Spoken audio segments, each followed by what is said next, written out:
Hello students. So yesterday we saw one example of Metropolis Hastings algorithm in which we discussed how a sample from normal distribution can be used to generate a random sample from Cauchy, and we saw that it takes really long. So now let us try to understand the method better by considering beta distribution. So suppose beta 2.76.3 is the target distribution and the proposal is uniform 0, 1.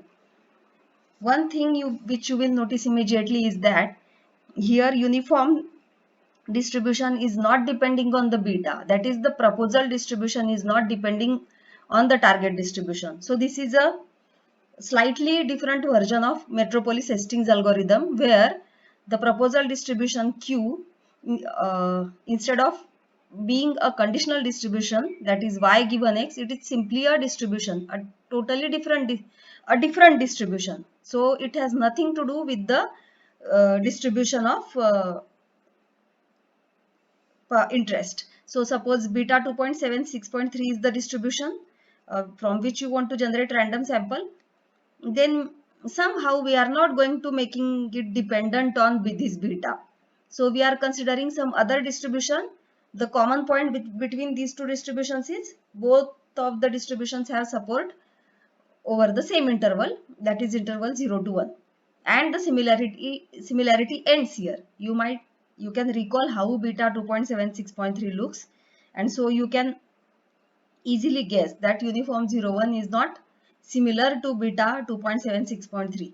In fact, while studying the acceptance rejection methodology, we have already discussed this at great length, how uniform 0, 1, how long does it take to generate a random observation from beta 2.76.3 if you use uniform 0, 1 as the proposal distribution using ARM.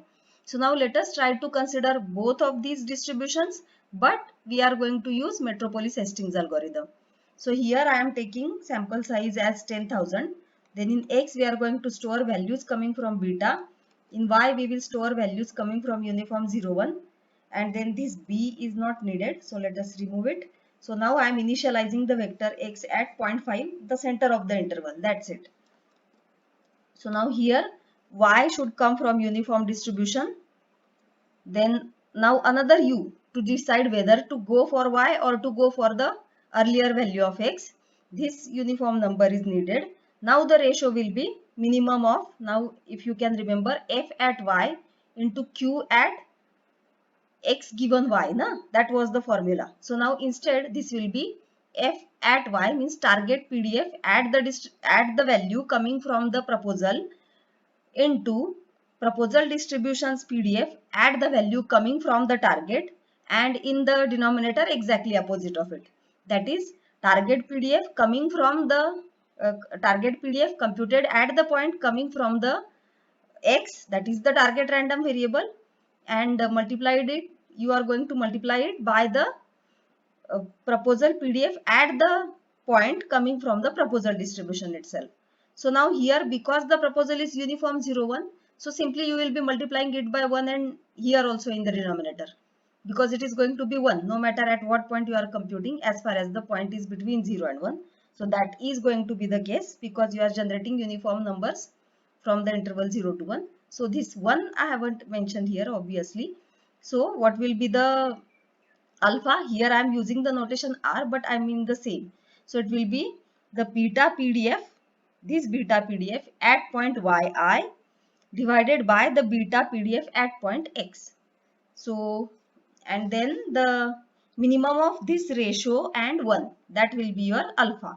And now the next observation will be y if this random number generated from uniform, if this is less than or equal to this alpha, then the next observation will be y, otherwise it will be x. So the same code I have just copied and pasted here. So let us try to run this much portion of the code. Okay, did it quickly. Now because we expect the some time will be definitely taken by the algorithm to converge, that is the Markov chain will not reach its stationary distribution immediately. Instead, a couple of thousand steps will be needed. So just to be on safer side, I am removing first 5,000 observations, but you can try, means you can try running the code, this portion of the code, by removing just first 1000 observations, and then see whether that distribution is matching with the target distribution. So let us try running this code now.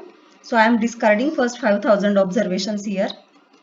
Now to check whether this is actually coming from the beta 2.76.3, there are different methods.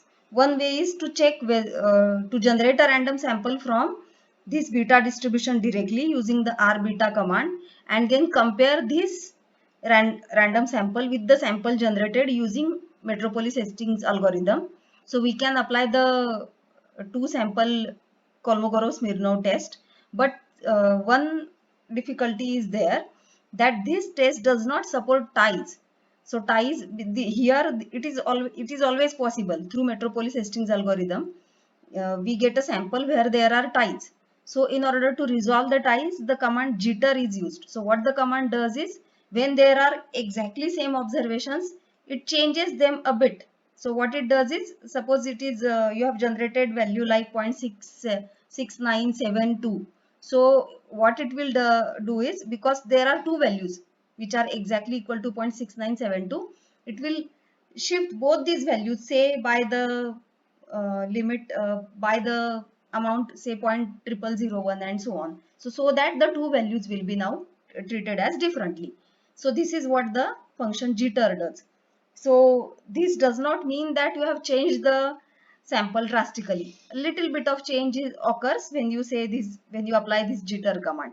So this purpose of applying jitter is just to get rid of the ties. So if we apply this Kolmogorov-Smirnov 2 sample test, let us see what output do we get. So you can, let us see here. So we have already run this much portion of the code. Now Kolmogorov test, the output, the p-value is 0.1626. Here the null hypothesis is that the two samples are coming from the same distribution. So because the p-value is large, we are clearly not rejecting the null hypothesis, and so the Kolmogorov-Smirnov test is supporting the hypothesis that the first sample, that is the sample generated through Metropolis Hastings algorithm, is actually coming from beta distribution with these parameters. Another way to judge is, have a look at the histogram and then impose the histogram of this R beta on it. So let us first get the histogram of X. Okay, so here it is. Now I am going to add the histogram of this sample here. So see, you can see this red colored histogram is the histogram of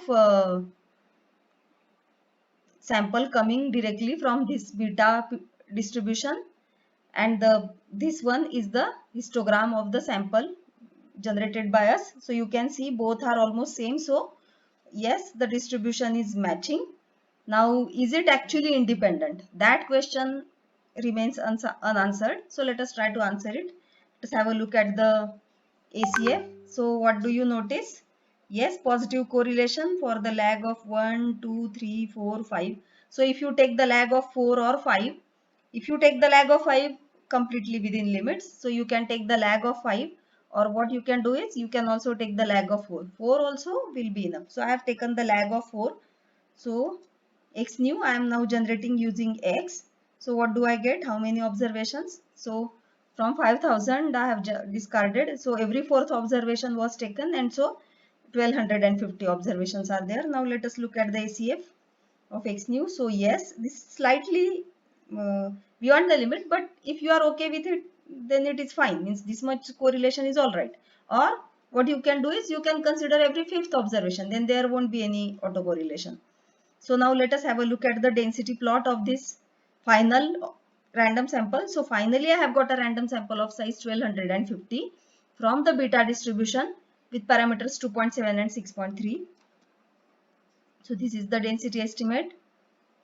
Now if I look at the histogram, see this is the histogram. Now I will impose the beta density curve here on this histogram. So see, isn't it? So yes, X new is actually a random sample coming from the desired beta distribution. So this is how Metropolis Hastings algorithm works.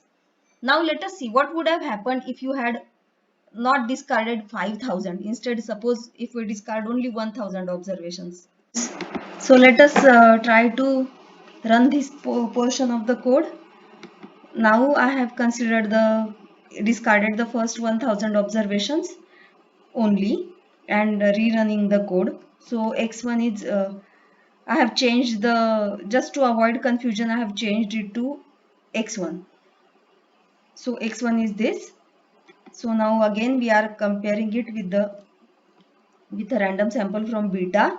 So yes, because there are ties, so this is not working. So we should apply the command jitter here. Okay, now yes, you can see p value is 0.1811. So fine. This is looking like a sample from beta 2.76.3. Now let us try to run the histogram. Oh, I am sorry, only 5000 instead of 5. We should match the sample size. So let us run this again.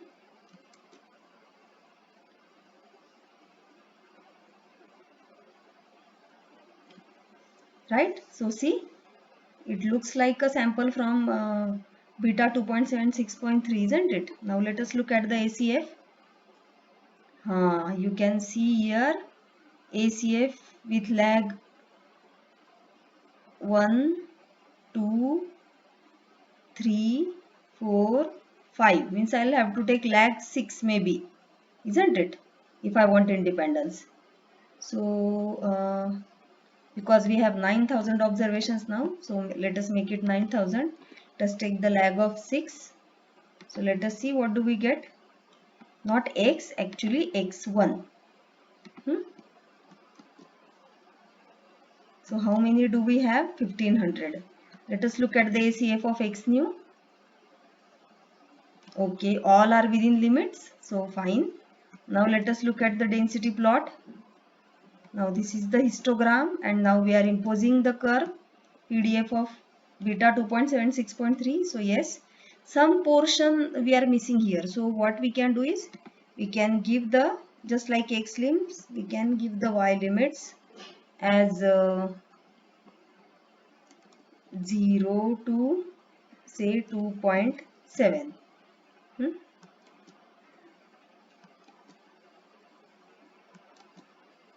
Now is it all right? Okay, so finally how many values did you get? We had discarded first 1000 values, so we had 9000 values. Now out of 9000 we took every sixth value, so we got only 1500 values. So when we generated 10,000 values from the proposal distribution, ultimately we got 1500 values from the target distribution. So 1500 upon 10,000, that would be the acceptance rate here.